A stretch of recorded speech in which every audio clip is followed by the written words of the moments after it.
pesos ay na-liquidate at na-disburse mula December 21, 2022 hanggang December 31, 2022 o sa loob lamang ng 11 araw kung saan 4 pa rito ay non-working holiday.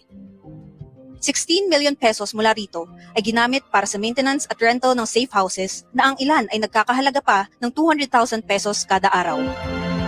Lumalabas na 11,363,636 pesos and 36 centavos ang ginastos ng OVP kada araw mula December 21 hanggang December 31 mula sa confidential funds.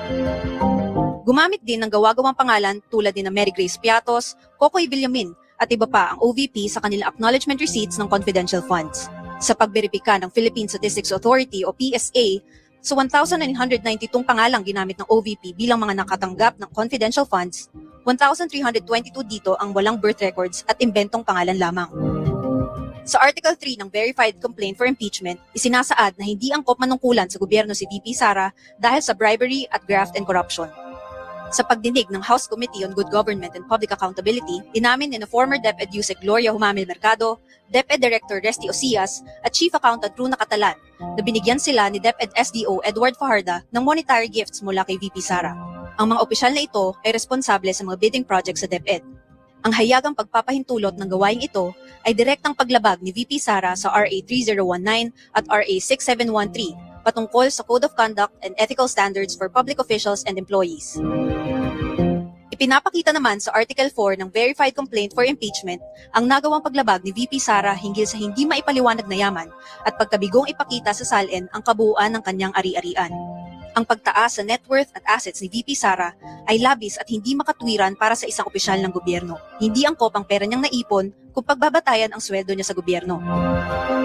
Sa Article 5 ng Verified Complaint for Impeachment, bukod sa pagbigay ng death threats kay Pangulong Bongbong Marcos, First Lady Liza Araneta Marcos at Speaker Ferdinand Martin Romualdez, nakagawa ng high crime si VP Sara dahil sa kanyang pag-utos na ipagpatuloy ang extrajudicial killings sa ilalim ng Oplan Tokhang sa Davao City nung panahong siya ang mayor nito.